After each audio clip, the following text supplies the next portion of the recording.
Boa noite, irmãos. Seu Domingos, tudo bem? Tá bom. Vamos abrir Eclesiastes, capítulo 4. Irmã, cadê os irmãos estão saindo? Alguns irmãos vieram direto da praia, a vida que eu queria ter. Estamos em Eclesiastes, capítulo 4. O Jeff, na semana passada, entrou no capítulo 4. A gente vai voltar um pouquinho do que ele fez também. Os mesmos versos, já estava combinado. A gente vai terminar onde o Jeff terminou, presbítero Jefferson, e vai andar um pouquinho mais do verso 4 até o verso 16. Eclesiastes 4, do 4 ao 16. Eu coloquei como título da pregação dessa noite, pouca coisa e muita gente.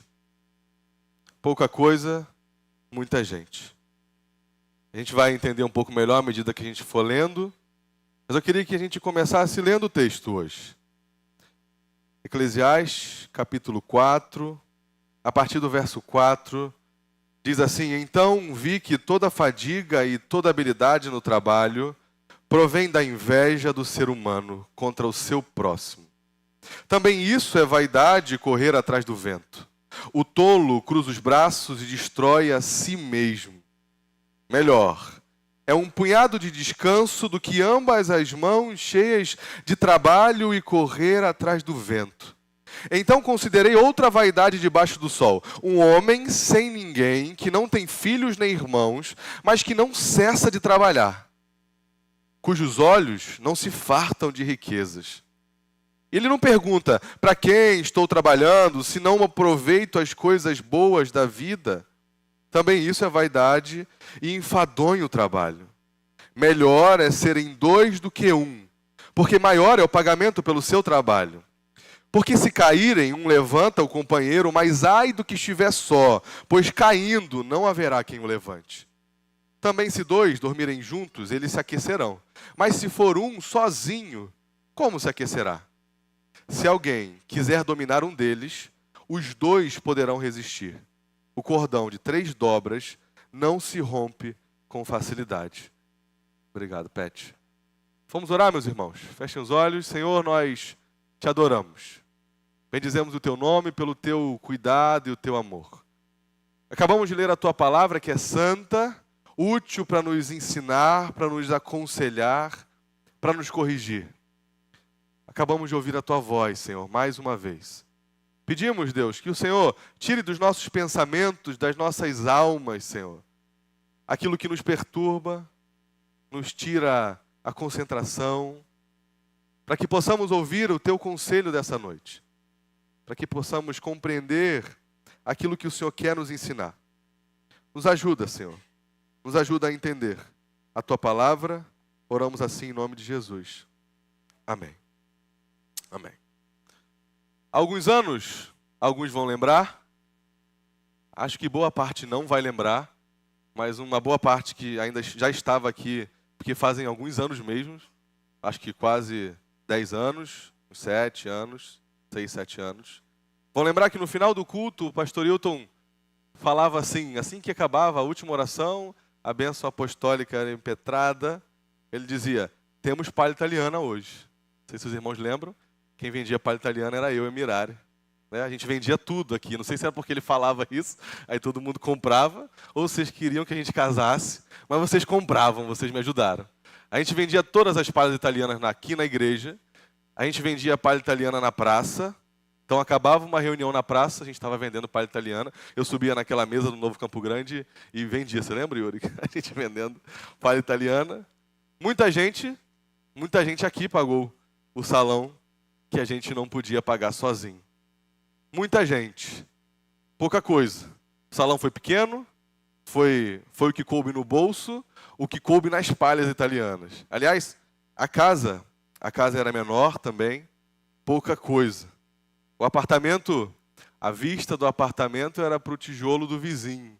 Era a nossa imagem da manhã. Alguns de vocês estavam lá, muitos de vocês estavam lá. Foram lá. Muita gente. Muita gente, pouca coisa. Alguns tentaram sentar na mesinha que a gente tinha, um por um, e alguns quebraram a cadeira. 2 cadeiras foram quebradas por vocês. Vocês tentaram comer com a gente, a mesa quebrou, a cadeira quebrou, o vidro soltava. Mas era bom. Tinha muita gente.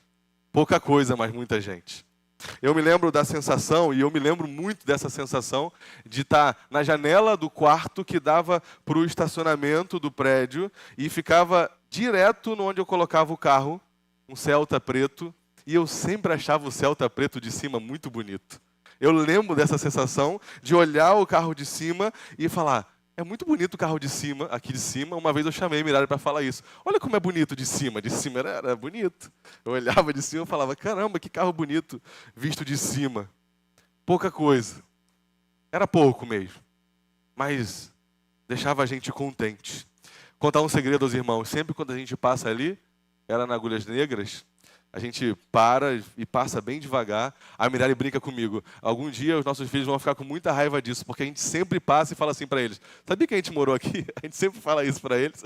E um dia a Giovana não vai aguentar mais, vai falar, já sei, vocês moraram aí, a gente morou aí. Mas, às vezes a gente pensa em falar com o porteiro para deixar a gente entrar, só para a gente ver lá de dentro. A gente nunca teve coragem, a gente ainda não teve essa coragem. Mas a gente para ali na frente. Lá onde você pregava, né? O pessoal da Universal pregava ali na frente. Eles me paravam várias vezes.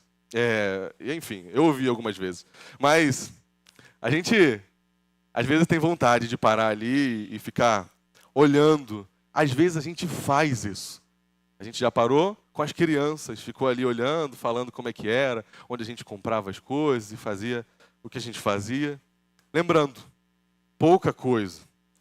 E não sabíamos, e não tínhamos de forma muito clara que já tínhamos muita coisa. Tínhamos a gente, tínhamos vocês, tínhamos os amigos. E o trecho dessa noite é mais ou menos sobre isso. É sobre a nossa capacidade de, enquanto está vivendo, ficar contente com o que tem. Estar contente com o que se tem e com quem se tem. O trecho dessa noite fala um pouco sobre as coisas e sobre as pessoas. Deus vai nos mostrar mais uma vez como se vive melhor, olhando para as coisas e para as pessoas da maneira certa. E a gente vai começar no verso 4. O verso 4 começa falando das coisas, do trabalho. Derrubei tudo agora. Do trabalho e do que a gente faz por meio dele. Vamos comigo no verso 4? Então vi que toda fadiga e toda habilidade no trabalho provém da inveja do ser humano contra o seu próximo. Também isso é vaidade e correr atrás do vento. O tolo cruza os braços e destrói a si mesmo.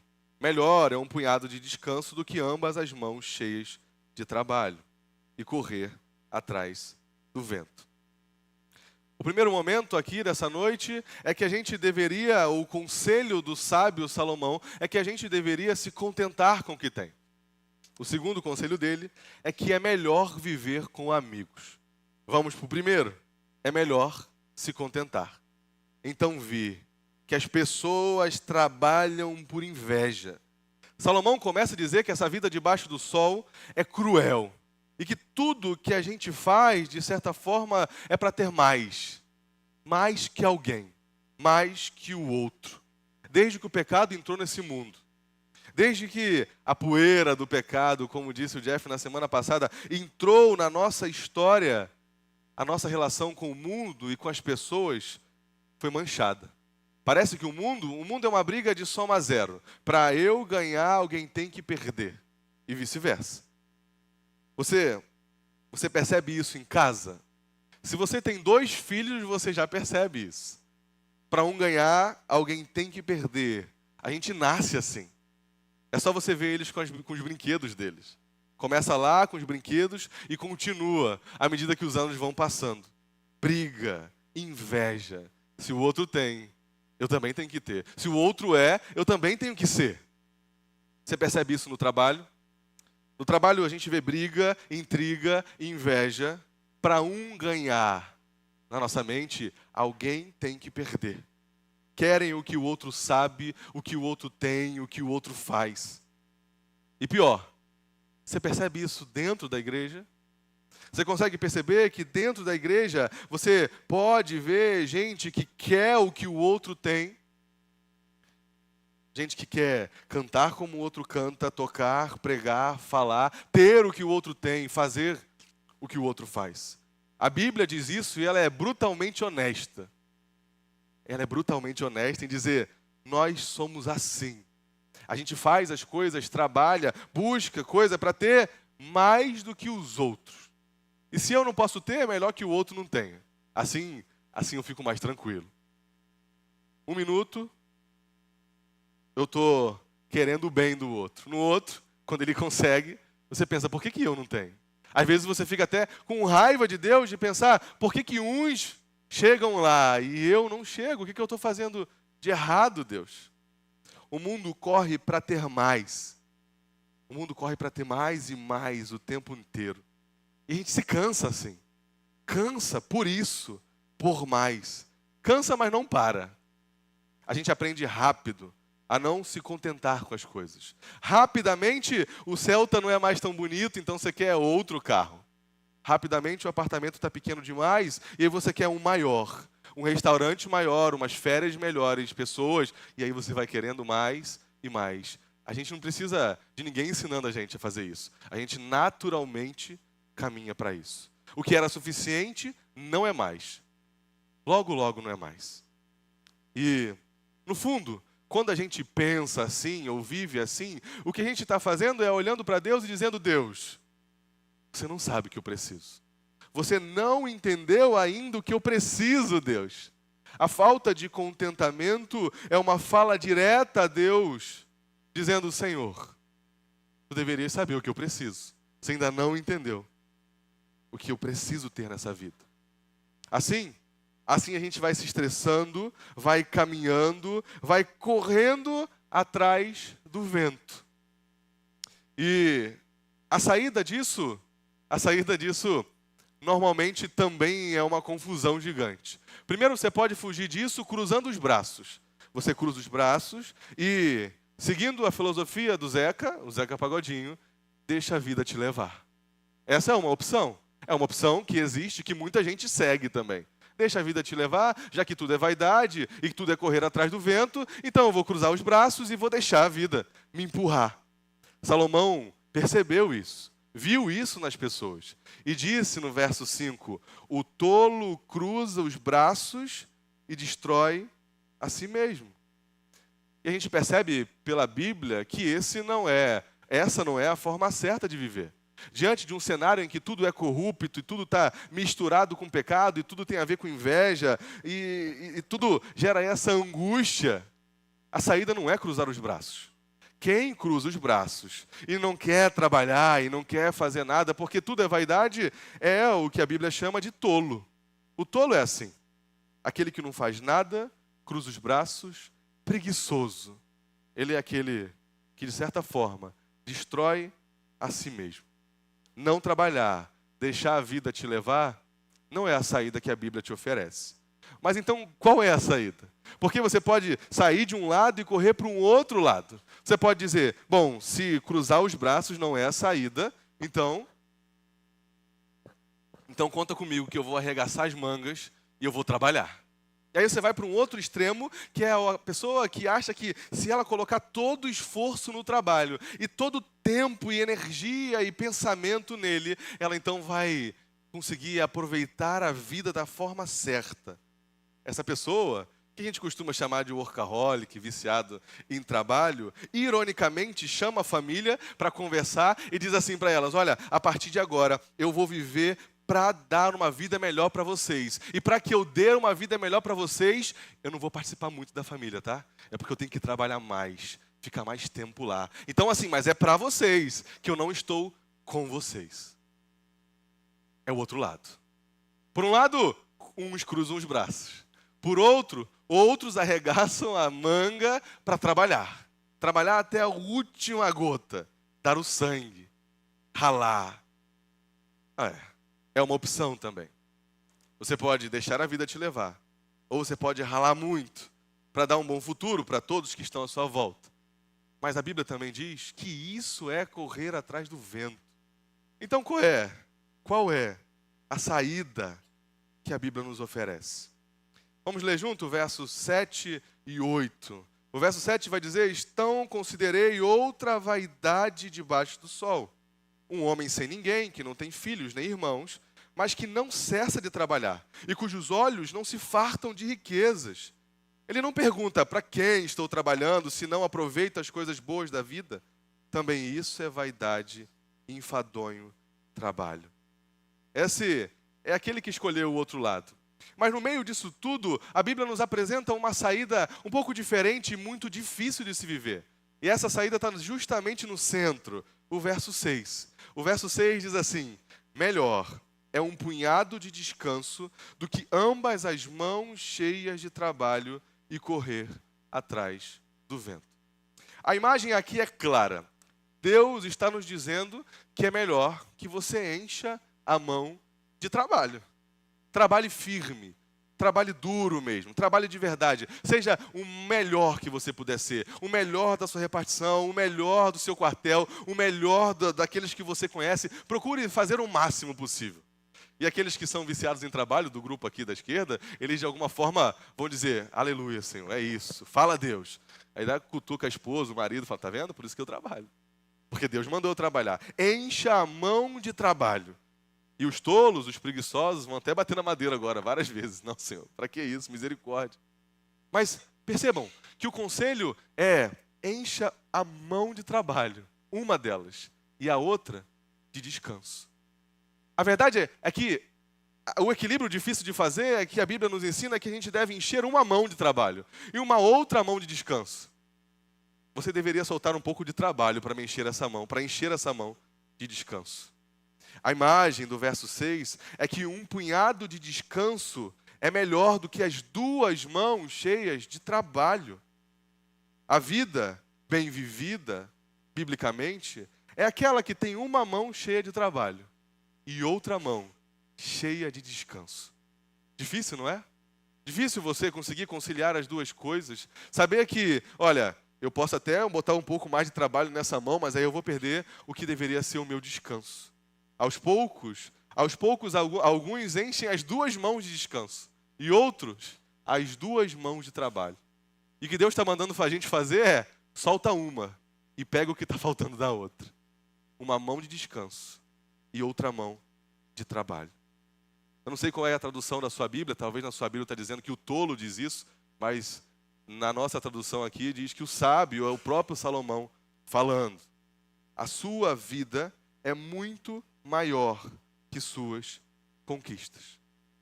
E o crente precisa perceber isso.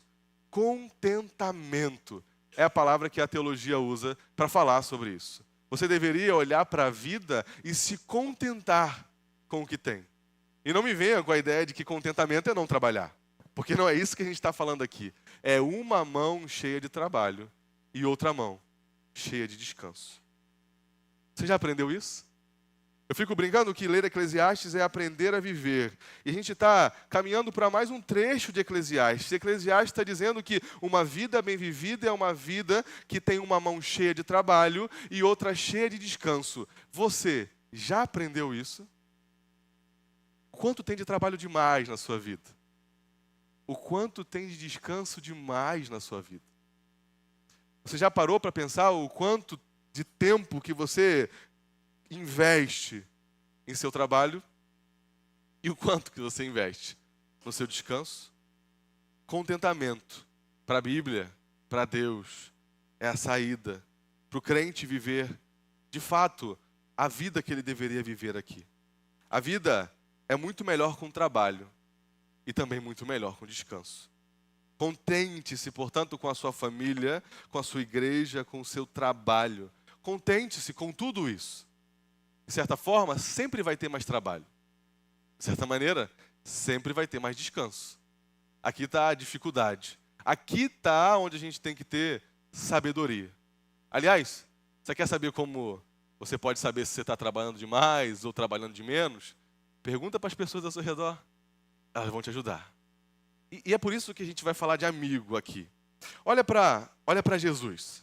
Jesus está sempre trabalhando. Jesus era um homem extremamente ocupado. Não precisa se esforçar muito para perceber isso. Aliás, a gente vê Jesus com 12 anos no Sinédrio já pregando. Jesus, alguém sempre ocupado. Aliás, é ele quem diz: o meu pai está trabalhando até agora e eu também. Jesus é um bom exemplo de um homem que trabalha. Mas ao mesmo tempo, Jesus, o homem ocupado, ele tinha tempo para orar. Jesus guardava tempo para estar com os seus amigos. E não venha dizer que o trabalho de Jesus dava espaço para isso. Jesus estava aqui só para salvar a humanidade inteira. E no meio do caminho, ele saía para comer com os amigos, para conversar com eles, para festa de casamento. Jesus estava lá, no meio dos amigos. Ele não era de ficar de braços cruzados, mas também não morria de trabalhar. Olha para ele um dia jantando com os amigos e no outro pregando, cansado no meio de uma multidão. Olha para ele rindo com Lázaro e no outro enfrentando os adversários no Sinédrio. Olha para Jesus trabalhando de dia, orando na madrugada e num outro momento muito próximo, sentado em roda numa janta ou num casamento, num dia de festa. Jesus é aquele para quem nós deveríamos olhar. Jesus é exemplo daquele que consegue segurar o trabalho e o descanso. E por falar em amigos, Jesus esteve rodeado deles. E isso tem muito mais a ver com um segundo momento disso que nós vamos pensar essa noite.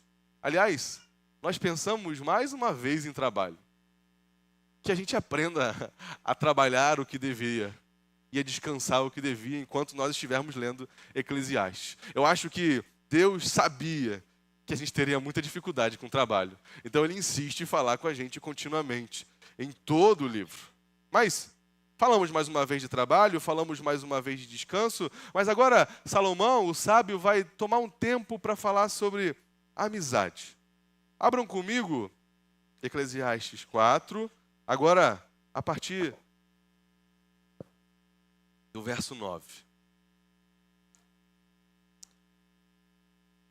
Diz assim o verso 9: melhor é serem dois do que um, porque maior é o pagamento pelo seu trabalho.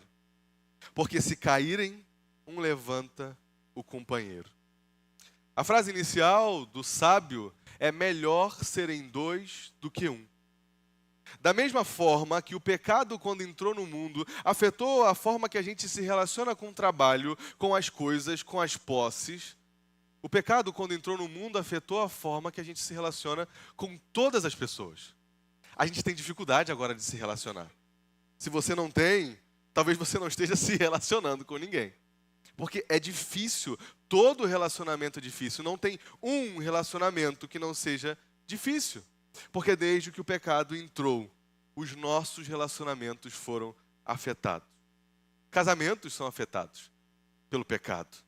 É difícil manter um casamento, permanecer no casamento. Casar é difícil, manter o casamento é difícil, porque todos os relacionamentos são difíceis. Amigos, ter amigos é muito difícil. Quantos amigos você tem? Você já parou para pensar o quão difícil é manter aqueles bons e velhos amigos? Quantos amigos você conseguiu manter por anos e tem mantido até hoje? Quantos são aqueles que continuam ali ao seu lado, caminhando contigo de mãos dadas? C.S. Lewis dizia que a amizade, a escolha da amizade é tão importante quanto a escolha daquele com quem você vai casar. E é mesmo. Amigos. Jesus levava a amizade a sério. A gente vai ouvir isso lá no final. Aliás, uma das últimas coisas que Jesus falou na última ceia é sobre amizade, como o pastor Arthur leu. Foi sobre amizade. Igreja, quantos são os amigos que estiveram com você lá no início da caminhada e ainda estão com você hoje, agora? Quantos são aqueles que você ainda pode ligar, ainda pode pedir ajuda? Quantos são aqueles que ainda seguram a sua mão? Enquanto eu lia esse trecho, comentários e meditava no texto que a gente está meditando agora essa noite, eu tentei não não pensar, mas a música vinha constantemente. A música que talvez nem todos conheçam, os mais velhos devem conhecer, chamada A Lista, de Oswaldo Montenegro. Não sei se vocês conhecem. Se vocês não conhecem, deveriam conhecer. Quando acabar o culto essa noite em casa, você coloque lá no YouTube ou no Spotify A Lista. E escute com atenção o que ele fala. No início da música ele diz assim: faça uma lista de grandes amigos. Quem você mais via há 10 anos atrás? Quantos você ainda vê todo dia? Quantos você já não encontra mais? Faça uma lista dos sonhos que tinha. Quantos você desistiu de sonhar? Quantos amores jurados para sempre? Quantos você conseguiu preservar? É uma música interessante, quase proclamada enquanto ele vai cantando, que diz mais uma vez, em mais uma música, que é difícil permanecer. É difícil ter amigos que continuam, que permanecem. A gente ouve constantemente, pelo menos no trabalho eu ouço, tamo junto. Tamo mesmo. A gente se acostumou a falar isso, porque estar junto é muito pesado, é muito sério. Tá mesmo? Amigos, há um contraponto enquanto nós vamos lendo Eclesiastes, a tudo que a gente ouve no mundo hoje. Eu não sei se você já ouviu isso, mas constantemente nesse mundo caído, a gente ouve o contrário.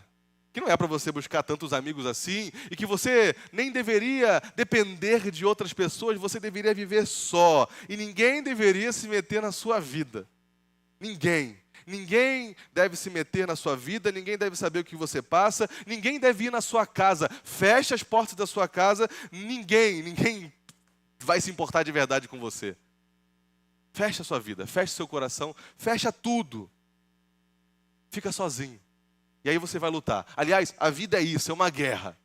Quantos de vocês já ouviram isso de formas diferentes? Às vezes a gente, os pais, com muita boa intenção, ensinam errado para os filhos. Às vezes a gente diz: filho, o mundo é mau, o mundo é cruel. Então não confie em ninguém. Corra atrás do seu e faça o que é para você. Porque o mundo é assim mesmo, você não vai ter amigo nessa vida. Confie só na gente. Só a família é amigo, só a família é que você tem que confiar. Aliás, lê um pouquinho mais a Bíblia. A Bíblia fala o contrário disso. Cuidado com o que você aconselha para os seus filhos, porque no fundo, no fim da história, você não vai estar mais ali. E se ele não tem nenhum amigo, aí que ele vai estar sozinho. Cuidado com o conselho que você dá para os seus filhos. Assim, às vezes a gente ensina para os nossos filhos. Às vezes a gente ensina que eles deveriam andar só e eles confiam em você, ouvem você. Cuidado. Esse não é o conselho da Bíblia. Às vezes, nós damos conselhos errados aqui na igreja. Às vezes, a gente quer com que a igreja seja grande e, à medida que ela vai crescendo, a gente vai se distanciando das pessoas e a gente quer uma igreja que tenha muitas atividades, mas pouca relação.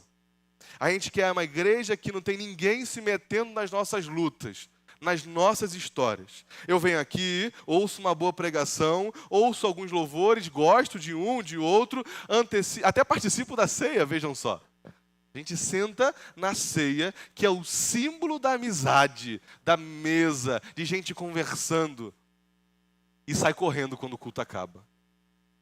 Sai correndo porque não quer conversar com ninguém. Não está certo. Não é a forma que Jesus e que a Bíblia nos ensina. Tem gente que tem orgulho de dizer: na minha casa ninguém entra. Aliás, quem diz isso simplesmente não consegue fazer com que a sua casa cumpra o propósito da casa do crente, que é receber os necessitados, os amigos, os perdidos. Foi para isso que Deus te deu uma casa. Você não sabia? Está sabendo agora. Sua casa, para cumprir o propósito dela, deve estar aberta. Aliás, é um dos atributos do crente. O crente, à medida que ele vai se santificando, ele vai se tornar mais hospitaleiro. A hospitalidade é abrir a porta da casa, que no fundo é abrir a porta do nosso próprio coração, da nossa vida. Eu não sei o quanto que isso te incomoda mesmo, me incomoda todo mundo, porque Jesus incomoda, Jesus é aquele tipo de gente que chega no meio de uma festa e diz assim, eu vou jantar na tua casa hoje. Que isso? Nem arrumei nada. Eu vou jantar na sua casa hoje, prepara que eu vou jantar lá. Jesus, meu Deus, que Jesus me ajude. Jesus é o tipo de gente que faz isso, que acorda cedo de manhã, liga para o outro e fala assim, você vai tomar café com alguém? Não, então vai ser comigo hoje, estou indo aí. Jesus é aquele tipo de gente que liga para o outro e diz assim, você vai fazer alguma coisa hoje? Então, não? Então vem aqui em casa para jantar com a gente. Jesus não ligou para ninguém, obviamente, mas ele fez isso. Você já viu ele fazendo isso no Novo Testamento? Chamando gente para jantar, entrando na festa dos outros, fazendo uma ceia no meio do nada. Jesus era aquele tipo de gente que incomoda os outros. Gente tímida, então, deve ficar assim, lá vem ele. Daqui a pouco ele vai me chamar.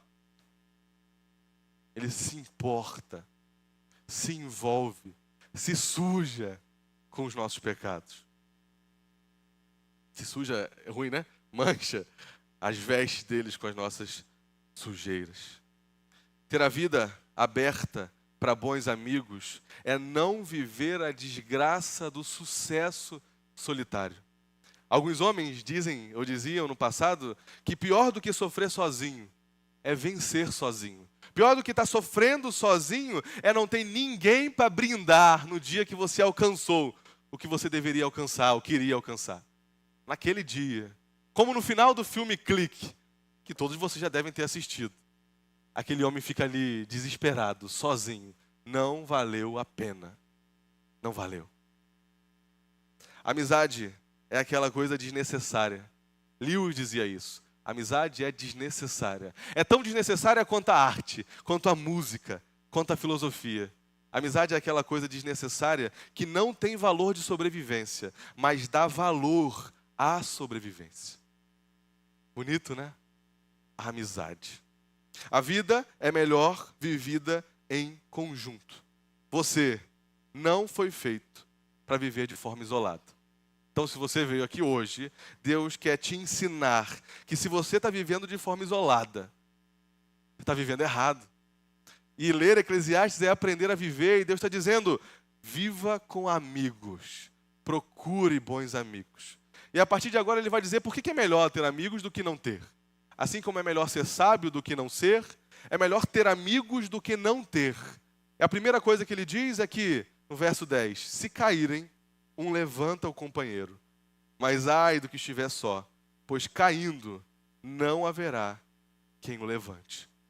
É melhor ter amigos, porque quando você cair, vai ter alguém para te levantar. Era muito comum naquela época, aqueles homens e mulheres viajavam de cidades a cidades por muito tempo andando. No meio do caminho, alguns passavam mal, e se você viajasse sozinho, era muito comum que você morresse no meio do caminho. Porque você não tem ninguém para cuidar, ninguém para te levantar, ninguém para te segurar, e você então morria no caminho. Então, aquele conselho era muito próximo da realidade da época, a ideia que trazia era, realmente é melhor andar com mais um. Porque se eu tiver com outro, o outro vai me segurar, vai me carregar, vai pedir ajuda. Mas é assim também na vida. Andar com alguém é sempre melhor do que andar sozinho. É sempre melhor do que andar sozinho. Quantas vezes a Mirari me levanta em dias difíceis? Você tem alguém assim para te levantar nos dias difíceis? Ela já virou especialista em me levantar nas minhas quedas. Os meus pais acharam que quando eu casasse, eles não iam precisar mais me levantar. Erraram. Quantas vezes foram eles que foram lá em casa para me levantar? Aliás, enquanto eu pensava sobre essa ideia de cair e ser levantado por alguém, eu lembrei do Xande.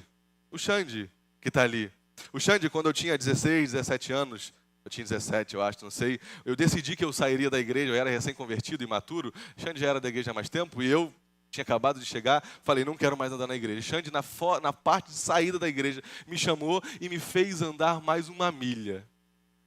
Eu não sei o quanto que para ele foi importante aquele dia. Para mim, eu já falei isso umas 3 vezes em algumas pregações aqui.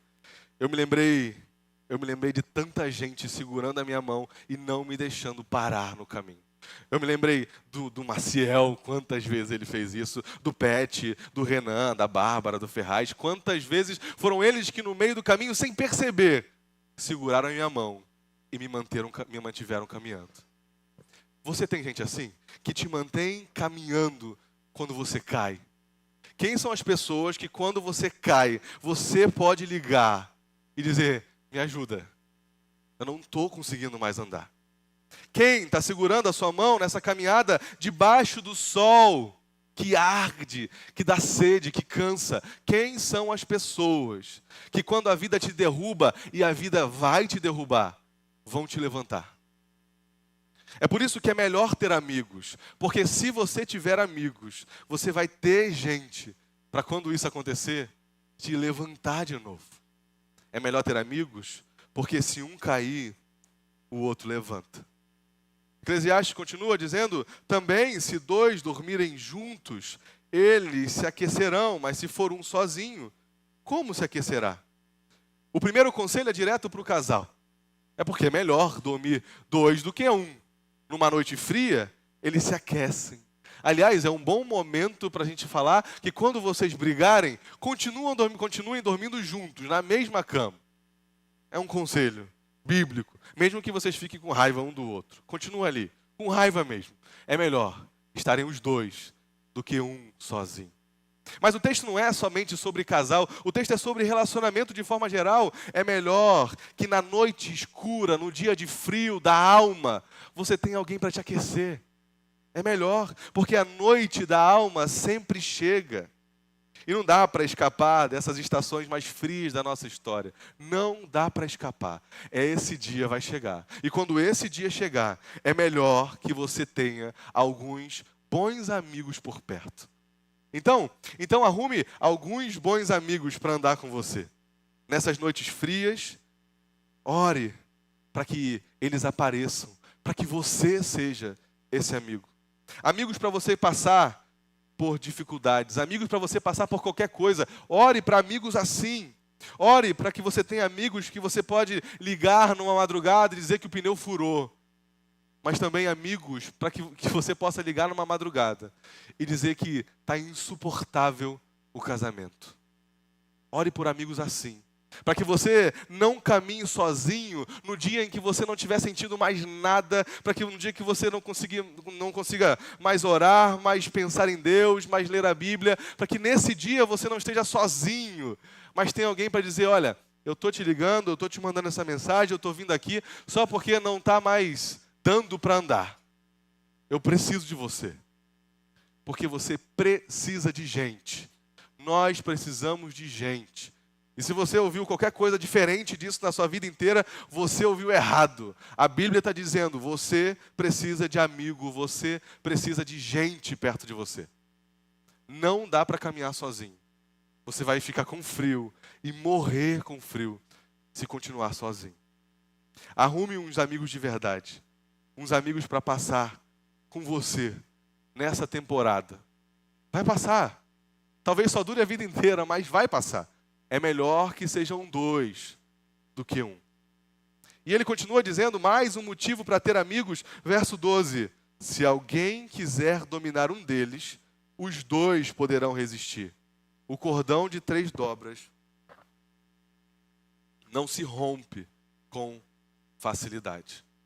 Agora ele fala que, além das noites difíceis, haverá dias em que nós teremos momentos de luta e enfrentamento. E nessa hora, é melhor que você esteja em bando. Quando a coisa apertar, é melhor você ter gente do lado para te ajudar. É melhor. Quando as brigas surgirem, quando os problemas surgirem, é melhor que tenha gente do lado. Ou vocês acham que eu não penso isso? Eu não estou sozinho aqui. Se alguém quiser fazer qualquer coisa com essa igreja, vai aparecer o pastor Arthur, vai aparecer o diácono Hermes, vai aparecer o presbítero Otacílio, o diácono Pet, vai aparecer o Tiago, vai aparecer o Renan, vai aparecer o Jeff. Não vai ser fácil. Tenta fazer alguma coisa aqui. Não vai ser fácil. É melhor que sejam mais, é melhor que a gente ande em bando. É melhor assim. É melhor que nós andemos com outras pessoas para que quando no momento do enfrentamento aparecer, para que quando esse momento acontecer, você tenha alguém para te defender, para andar com você. É melhor ter amigo por isso também. É Salomão que está nos ensinando. Tenha alguns do seu lado que vão te proteger no dia em que irão te resistir.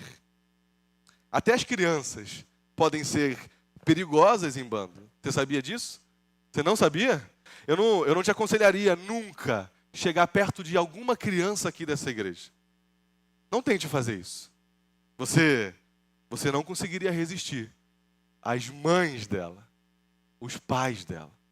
Tente chegar perto. Tente chegar perto do Tutu, do Tomás, da Melinda, da Sossô. Tenta chegar perto do Pedrinho, do Rafael, da Eloá, do Estevão, do Oliver, de tantas crianças que tem aqui. Tenta chegar perto do Bernardo ali. Tenta chegar perto do Arthurzinho ali. Você vai ver. Você não vai conseguir. Porque eles têm um bando. Eles estão no meio de gente que anda com eles. É melhor estar em bando. É melhor estar no meio de amigos. É melhor viver assim. Salomão está dizendo para a gente, andar sozinho não dá certo. Na amizade, somos libertos de nós mesmos. É nela que conseguimos finalmente nos esquecer. Nela, o machucado no outro vira o meu machucado. Mexeu com um, mexeu com todos eles. Esses dias, num domingo de manhã, no final do culto, alguns irmãos chamaram a gente para conversar e no final dessa conversa, a gente falou assim, é muito bom que você esteja falando isso para a gente. É bom que você lembre que você tem gente com você. E se você precisar de alguma coisa, você fala para a gente. Aí uma das pessoas falou assim, e mesmo que seja para bater em alguém.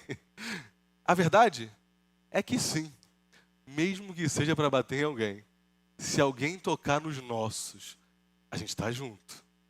A gente está junto. A ideia aqui é que a igreja anda junto desde o início dela. Desde o início dela. A igreja foi formada de amigos. A igreja é uma junção de amigos. Por isso tem amigos, tem a gente que diz estamos juntos de verdade e está mesmo no final das contas. É aqui e é justamente nesse lugar que você deveria procurar esses amigos. Junto é melhor. Junto é melhor. É melhor que seja mais do que um. Todos nós deveríamos desejar isso. Desejar ter alguém para pedir ajuda, para ligar, alguém para chorar junto, mas também alguém para rir junto, para celebrar junto. É melhor que não seja só. Junto é melhor. O cordão de 3 dobras não se rompe com facilidade. Aqui é o conselho de Deus para a nossa vida. E de forma um pouco mais direta, eu queria aplicar isso na nossa história. Acho que a gente já fez isso, mas só para a gente guardar e levar para casa esses conselhos para a vida. Primeiro, contente-se com o que Deus tem te dado. Olhe com cuidado, olhe nos detalhes e veja tudo que você tem hoje. Todo o bem que existe em sua volta. Eu sei que dá para enxergar muita coisa ruim também em sua volta, eu sei disso. Mas se esforce para olhar para aquilo que há de bom. Contente-se, seja grato, agradeça, aprenda a viver contente. É melhor viver contente. Segundo, valorize as amizades. Olhe para si, olhe para a sua própria história e veja se não tem pouca gente aí. Veja se não tem pouca gente na sua casa, na sua semana, na sua vida. Veja se não tem pouco crente envolvido na sua história. Não vai dar certo assim. Se tem pouca gente nas suas ligações, nas suas mensagens, se tem pouco crente na sua história, pode ter certeza que não vai dar certo. Veja se você não tem dificultado também para que as pessoas cheguem até você. Às vezes a gente mesmo dificulta esse caminho. Às vezes tem gente que vai até você, que fala com você, que pergunta se está tudo bem e você fala, tá, não tá tudo bem. Fala, não tá. Alguns não vão gostar e nem perguntaram querendo saber mesmo. E tudo bem, errado é ele. Mas alguns vão ouvir, vão sentar e vão querer saber como você está e vão perguntar na semana que vem, e aí, melhorou, como é que está? E aí você vai descobrir que é melhor andar com outras pessoas.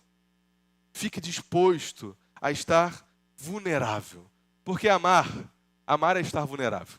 Se você não quer se machucar, não ame nem um cachorro, dizia C.S. Lewis. Porque senão você vai se machucar. Fique vulnerável.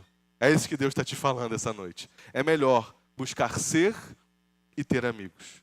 Jovem, aqui você tem gente. Aqui você tem um grupo para pertencer. Mães, não sofram sozinhas. Juntem-se a mulheres que passaram por isso. Mulheres mais novas, juntem-se com mulheres mais velhas. As mais velhas, chamem algumas para você aconselhar. Os homens mais velhos, adotem. Já que estão adotando um acampante, adote um jovem para você discipular. Está aí uma boa campanha. Os homens mais velhos, escolha um jovem. E fala assim, olha, eu queria saber como é que está a sua vida. Aconselhe esse jovem, caminhe perto desse jovem. No fim do culto você acha que a gente gosta de panqueca? Eu odeio panqueca. Miralha não gosta de panqueca. Tem 2 semanas que a gente está comendo panqueca, 2 domingos seguidos. Você acha que a gente vai lá para quê? Porque é bom estar no meio de igreja, no meio de gente. Eu como aquele negócio assim, eu estou comendo, mas estamos ali com gente, está tudo bem. Aliás, ainda bem que o Mateus estava com o Guto lá fora na semana passada, vocês não viram? Mas eu fui lá comer pizza, graças a Deus. E vocês comeram panqueca, está tudo bem. Mas é melhor estar com vocês do que estar sozinho. É melhor. Eu sei, não é pela panqueca, ainda bem que não é. É para estar com gente, é para estar no meio de gente, com um cheiro de crente. Porque é melhor andar junto do que andar sozinho. Porque igreja é comunhão, irmãos. Igreja é andar em comunhão. Então, todo evento que a gente faz, quando a gente vem aqui na segunda-feira no discipulado, não é porque a gente quer que você coma aqui com a gente, não. Não é porque é muito importante que você não fique muito tempo sem estar na igreja, não é isso. É porque a gente quer andar junto. É por isso que a gente perturba você, manda mensagem para você, você vai vir, por que você não vem? A gente quer você aqui caminhando com a gente para a gente saber o que está acontecendo na sua vida, para andar com você, para você saber o que está acontecendo na nossa vida. Se isso te incomoda muito, desculpa, isso é ser crente. Crente é assim mesmo. Crente é chato. Crente se envolve. Crente se mete. Terceiro, olhe para Jesus como exemplo. Jesus é justamente aquele que mostrou o que é ser amigo. Jesus nos chamou de amigos. Olha o que Jesus diz no verso 15, de João, capítulo 15. João, capítulo 15, verso 15. Agora eu falei, viu, Márcia? João, capítulo 15, verso 15. Diz assim, Jesus, já não chamo vocês de servos, porque o servo não sabe o que o Senhor faz, mas tenho chamado vocês de amigos, porque tudo o que eu ouvi de meu Pai, eu lhes dei a conhecer. Como que você ouve essa notícia? Jesus chama o crente de amigo. O que eu fiz para merecer isso? O próprio Deus que veio em carne na terra, olhou para mim e disse, meu amigo, de forma profunda, verdadeira, Ele está te chamando de amigo. Olha para Jesus te chamando de amigo. E olha o que Ele diz, o que o amigo faz. Ele diz, sabe por que eu sou seu amigo? Porque eu contei tudo que meu pai falou para você. Sabe por que eu sou seu amigo? Porque eu conto da minha vida para você. Sabe como você pode ser meu amigo? Contando da sua vida para mim. E assim, a nossa vida vai se entrelaçando. E aí vai ser mais fácil você ter uma lista de grandes amigos que passam dos 10 anos. Sabe por que a gente perde esses amigos no meio do caminho? Porque a gente vai tendo fios muito finos de histórias que não se entrelaçam. Então logo a gente se afasta. Até porque a gente vai perdendo até motivo, conversas para ter. Jesus, ainda no capítulo 15, no verso 13, ele diz, ninguém tem amor maior do que esse, de alguém dar a própria vida pelos seus amigos. Você já deve ter pensado muito em amor. Amor é muita coisa. Mas Jesus está dizendo para você assim, ninguém tem amor maior do que esse. O quê? Dar comida aos pobres, sair daqui e fazer alguma coisa, um evangelismo. O que é um amor grande, um amor maior? Jesus vai dizer, morrer pelos seus amigos. Isso é aquele grande amor. Um amor que é difícil de encontrar. Você tem amigos assim que morreriam por você? Se você falou não, eu quero te dizer, você tem alguém que já morreu por você, por ser o seu grande amigo. Jesus fala isso sentado à mesa com os seus discípulos. Num lugar tipo isso que a gente está fazendo. Tinha pão, tinha mais comida, tinha vinho. E ele sentado à mesa começa a dizer assim, olha, vocês vão me negar. E Pedro fala, de jeito nenhum, não vou te negar não. E o outro fala, também não vou fazer isso. E começa uma discussão na mesa. E Jesus olha para eles e diz assim, olha, ninguém tem amor maior do que esse, aquele que dá a vida pelos seus amigos. Talvez Pedro tenha pensado, está falando de mim, eu que vou fazer isso. Na manhã seguinte, Pedro estava negando Jesus. Jesus estava falando dele, na última ceia, falando para eles que Jesus, ele mesmo, era o amigo que eles precisavam, o amigo que eles deveriam buscar ser, buscar ter. Então, na mesma medida que você deveria buscar ser esse amigo, você deveria também olhar para Jesus. Mas, à medida que você for caminhando para isso, você vai perceber que você não vai conseguir ser esse amigo. E agora? Você não consegue ter amigos assim, porque nenhum amigo seu é como Jesus. E pior, você não consegue ser esse amigo. Você erra, você esquece de responder a mensagem, que eu sei. Aí quando você lembra, já passou 3 meses, você fala, agora dá para responder? Vai ficar estranho. Eu faço isso, infelizmente, mas estou melhorando, estou tentando. Você esquece a data do aniversário do amigo, tem amigo que se importa com isso. Você passa por suas aflições e esquece que o outro está ali chorando, e aí você não toma nenhum tempo para ir lá, para saber como ele está. Você não é o amigo que deveria ser. E quando isso acontecer, e eu vou para o último ponto, você deve olhar para Jesus de novo. Porque a gente olha para Jesus como exemplo, mas também a gente olha para Jesus como a saída da dificuldade que a gente tem de se relacionar com o mundo e com as coisas e com as pessoas da forma correta. Quando isso acontecer, você vai sentir necessidade de uma boa notícia. O Evangelho não é um conselho. O que nós fizemos aqui a noite inteira, agora, em toda a pregação, foi um monte de conselho para a sua vida. Conselhos bíblicos, saudáveis, importantes, úteis. Mas são conselhos. O Evangelho não é um conselho. Você sabia que o Evangelho não é um conselho? O Evangelho é uma mensagem, é uma notícia, é uma anunciação. Não é um conselho. É uma mensagem de que o nosso amigo veio ao mundo e morreu no seu lugar, para que você não morresse. É a mensagem de que o nosso maior e melhor amigo um dia veio. E tudo aquilo que você não pode ser, porque você não só não pode ser um bom amigo, você não pode ser bom em nada. Você não pode ser um bom profissional, um bom marido, um bom pai, um bom irmão. Você não consegue ser bom em nada. Nada. A mensagem do Evangelho é que por você não ser bom em nada, não conseguir alcançar excelência em nada, ele precisou vir para te salvar. A mensagem é que porque você pecou um dia, você precisa desesperadamente de um Salvador. Então Jesus, o bom amigo, vem à terra, morre no seu lugar, e ensanguentado, diz um eu te amo, que você nunca vai conseguir dar aos seus amigos. E também nunca vai receber. O Evangelho é aquilo que te liberta do desejo de ser aquele amigo perfeito. Porque quando você não é esse amigo perfeito, você corre para Jesus e diz, Jesus, obrigado porque na cruz você me deu essa notícia de que em ti eu sou esse bom amigo. E também é o Evangelho que quando você percebe que aquele seu amigo que não responde às suas mensagens, não vai atrás de você, às vezes só fala com você quando precisa, é com o Evangelho que você vai enxergar Cristo no outro. E ainda assim você vai. O amor não precisa de retorno. A amizade verdadeira não está desesperadamente procurando a retribuição do tempo que colocou, da energia que colocou, do dinheiro que deu. Não importa. Não importa. E a gente só vai conseguir ter esse amor se olharmos para a cruz de Cristo. O Cristo de Deus ensanguentado na cruz é a mensagem que a gente precisa para ser um bom amigo e para ter bons amigos, para suportar a realidade de que somos pecadores. A mensagem mais importante dessa noite é que Jesus um dia morreu por você, por nós. E morto na cruz, te deu a liberdade de ser amigo de Deus.